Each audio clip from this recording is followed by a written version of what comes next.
മുഖ്യമന്ത്രി V D സതീശനെ ആക്രമിക്കാൻ അനുവദിക്കില്ലെന്ന വ്യക്തമായ സന്ദേശമാണ് സ്പീക്കർ തിരുവഞ്ചൂർ രാധാകൃഷ്ണൻ നൽകുന്നത്. നിയമസഭയിൽ നടത്തിയ ഒരു ഓഫ് റെക്കോർഡ് പരാമർശത്തിന്റെ പേരിൽ കഴിഞ്ഞ 2-3 ദിവസങ്ങളായി സതീശൻ ശക്തമായ വിമർശനമാണ് നേരിടുന്നത്. അത് കുട്ടനാട് MLA റെജി ചെറിയാന്റെ സബ്മിഷനോടുള്ള മുഖ്യമന്ത്രിയുടെ പ്രതികരണമായിരുന്നു. ഈ മാസം 29-ന് നടക്കുന്ന മൂലം വള്ളംകളിക്ക് കുട്ടനാട് താലൂക്കിന് പ്രാദേശിക അവധി നൽകണമെന്ന ആവശ്യമായിരുന്നു റെജി ചെറിയാൻ സബ്മിഷനിലൂടെ ഉന്നയിച്ചത്. അതിന് മറുപടി നൽകിയ മുഖ്യമന്ത്രി ഇത്തരത്തിൽ മുൻപ് അവധി കൊടുത്തിട്ടില്ലെന്ന് വ്യക്തമാക്കി. എങ്കിലും ഇക്കാര്യം പരിശോധിച്ച് തീരുമാനമെടുക്കാമെന്നും മറുപടി പറഞ്ഞു. എന്നാൽ സീറ്റിലേക്ക് ഇരിക്കവേ അടുത്തിരുന്ന കുഞ്ഞാലിക്കുട്ടിയോട് മുഖ്യമന്ത്രി സ്വകാര്യമായി പറഞ്ഞത് ഒരു കാരണവശാലും കൊടുക്കില്ല എന്നാണ്. രഹസ്യമായാണ് പറഞ്ഞതെങ്കിലും മൈക്ക് ഓണായിരുന്നതിനാൽ അത് സഭാ TV-യിലൂടെ പുറം ലോകത്തുമെത്തി. അത് വാർത്തയായതോടെ വിവാദമായി. പിന്നാലെ വിഷയം ശ്രദ്ധയിൽപ്പെട്ട റെജി ചെറിയാൻ MLA തന്റെ അതൃപ്തി പരസ്യമാക്കി രംഗത്തു വന്നു. മുഖ്യമന്ത്രിയുടെ പ്രതികരണം വിഷമം ഉണ്ടാക്കിയെന്നും ഇക്കാര്യം മുഖ്യമന്ത്രിയോട് നേരിട്ട് ചോദിക്കുമെന്നും MLA പറഞ്ഞു. മൂലം വള്ളംകളിയുടെ പ്രാധാന്യം തിരിച്ചറിയാഞ്ഞിട്ടാണോ അങ്ങനെ പറഞ്ഞതെന്നറിയില്ല. ഇത് എൻ്റെ ആദ്യ സബ്മിഷനായിരുന്നു. എൻ്റെ സ്വകാര്യമായ കാര്യത്തിനല്ല പ്രാദേശിക അവധി ചോദിച്ചത്. കുട്ടനാട്ടിലെ ജനങ്ങൾ ആഗ്രഹിച്ച ഒരു കാര്യമാണ് ചോദിച്ചത് എന്നൊക്കെയായിരുന്നു റെജി ചെറിയാന്റെ പ്രതികരണം. ജലോത്സവ സമിതിയും മുഖ്യമന്ത്രിക്കെതിരെ രംഗത്തെത്തിയിരുന്നു. മുഖ്യമന്ത്രി മാപ്പ് പറയണമെന്നാണ് അവർ ആവശ്യപ്പെട്ടത്. CPM-ഉം മുഖ്യമന്ത്രിയുടെ ഇരട്ടത്താപ്പെന്ന് പറഞ്ഞ് വിമർശനമുയർത്തി. ഇന്നലെ ഈ വിഷയത്തിൽ സ്പീക്കർ തിരുവഞ്ചൂർ രാധാകൃഷ്ണൻ കൃത്യമായ മറുപടിയാണ് മാധ്യമങ്ങൾക്ക് നൽകിയിരിക്കുന്നത്. എഴുന്നേറ്റ് നിന്ന് പറയുന്നതേ റെക്കോർഡിൽ വരൂ, ബാക്കിയെല്ലാം ഓഫ് ദ റെക്കോർഡാണ്. എല്ലാത്തിനോടും പോസിറ്റീവായി പ്രതികരിക്കുന്ന വ്യക്തിയാണ് മുഖ്യമന്ത്രി. സാധാരണഗതിയിൽ അദ്ദേഹം അങ്ങനെ പറയുന്നതല്ലെന്നും സ്പീക്കർ വ്യക്തമാക്കുന്നു. വിഷയത്തിൽ മുഖ്യമന്ത്രിക്കെതിരെ എന്തെങ്കിലും സ്പീക്കറെ കൊണ്ട് പറയിക്കാമെന്ന് കരുതിയായിരുന്നു മാധ്യമങ്ങളുടെ ചോദ്യം. എന്നാൽ അതിന് തിരുവഞ്ചൂർ രാധാകൃഷ്ണൻ നിന്നുകൊടുത്തില്ല. മുഖ്യമന്ത്രിയെ പൂർണ്ണമായും സംരക്ഷിച്ച് തന്നെയായിരുന്നു അദ്ദേഹത്തിന്റെ പ്രതികരണം. എന്തായാലും സ്പീക്കർ എന്ന നിലയിൽ മികച്ച പ്രകടനം തന്നെയാണ് തിരുവഞ്ചൂർ സഭയ്ക്കകത്തും പുറത്തും നടത്തുന്നത് എന്നതിൽ സംശയമില്ല. സ്പീക്കറുടെ ആ പ്രതികരണം കാണാം. സഭയിൽ മുഖ്യമന്ത്രിയുടെ ഒരു ചോദ്യം കുട്ടനാട് MLA ചോദിച്ചിരുന്നു.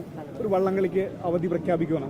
അപ്പോൾ അദ്ദേഹം അത് പരിശോധിക്കാമെന്ന് പറയുകയും പിന്നെ അതിനുശേഷം അദ്ദേഹം ഇരുന്നിട്ട് അത് അംഗീകരിക്കാൻ പോകുന്നില്ല എന്ന് പറഞ്ഞതിൻ്റെ ഓഡിയൊക്കെ പുറത്തു വന്നു. അപ്പം സഭയിൽ അങ്ങനെ ഒരു പെരുമാറ്റം ശരിയാണോ?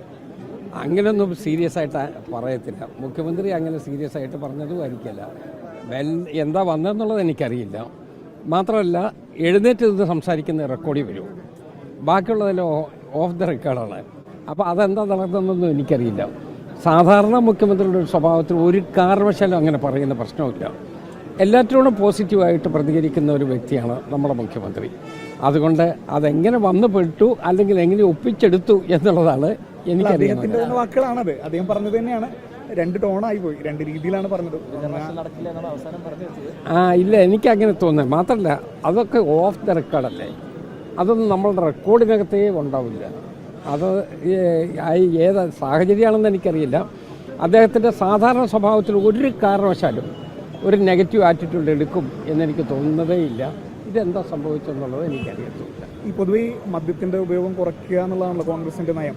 അപ്പോൾ ഇപ്പോൾ ഈ വീര്യം കുറഞ്ഞ മദ്യം വരുന്നതൊക്കെ ആയിട്ട് ബന്ധപ്പെട്ട് വലിയ ചർച്ച നിൽക്കുന്നുണ്ട്. അപ്പോൾ അങ്ങയുടെ ഒരു അഭിപ്രായം എന്താണ്? അങ്ങയുടെ ഒരു നിലപാട് എന്താണ്? ആ വിഷയം പോയല്ലോ. ആ വിഷയം UDF തീരുമാനിക്കട്ടെ എന്ന് UDF-ൻ്റെ ഘടകകക്ഷികളും എല്ലാം കൂടി ഒരുമിച്ച് തീരുമാനിച്ചു. മുഖ്യമന്ത്രി ആ അഭിപ്രായം നേരത്തെ തന്നെ പറഞ്ഞു. അതുകൊണ്ട് UDF-ൻ്റെ തീരുമാനം വരുന്നവരെ വെയിറ്റ് ചെയ്യല്ലേ മാർഗമുള്ളൂ. അതിൻ്റെ UDF-ൻ്റെ തീരുമാനം വരട്ടെ. നമുക്കിനിയും കുറച്ച് ദിവസം കൂടി ഉണ്ട്. അപ്പോൾ നമുക്ക് കൃത്യം അറിയാൻ കഴിയും. ഈ മുന്നണിയും വകുപ്പ് മന്ത്രി അറിയാതെ നടത്തിയ നടപടി ഒരു അല്പം ജാഗ്രത കുറവായില്ലേ മുഖ്യമന്ത്രിയുടെ ഭാഗത്ത്? ഇല്ല, അതല്ല. അങ്ങനെ അതിനെ ദുർവ്യാഖ്യാനം ചെയ്യരുത്. അവിടെ ഒരു ഒപ്പീനിയൻ പറഞ്ഞു, ഉണ്ടെങ്കിൽ ഇതായിരിക്കും, ഉണ്ടോ ഇല്ലയോ എന്ന് തീരുമാനിക്കുന്നത് UDF-ആണ് എന്ന് പറയുമ്പോൾ അവിടെ പ്രശ്നം അത് ഒരു കോംപ്രമൈസിൻ്റെ ലൈൻ കിടക്കില്ല. അവിടെ ഉണ്ടെങ്കിൽ ഇതായിരിക്കും ടാക്സ്, ഇല്ലാത്തതിൻ്റെ ടാക്സിൻ്റെ പ്രശ്നമില്ലല്ലോ. അപ്പോൾ അതെന്താണെന്നുള്ളത് UDF തീരുമാനിക്കും എന്ന് പറഞ്ഞപ്പോൾ ആ സെക്കൻഡ് നിലപാടോടുകൂടി വളരെ കൃത്യമായി മുന്നണിയെയും അതുപോലെ തന്നെ KCBC അടക്കമുള്ള സംഘടനകളൊക്കെ വിശ്വാസത്തിലെടുത്തുകൊണ്ടായിരിക്കും അപ്പോൾ ഒരു തീരുമാനം ഉണ്ടാവുക ഈ വിഷയത്തിൽ. സ്വാഭാവികമായിട്ട് പൊളിറ്റിക്കൽ ഡിസിഷനാണ് വരേണ്ടത്.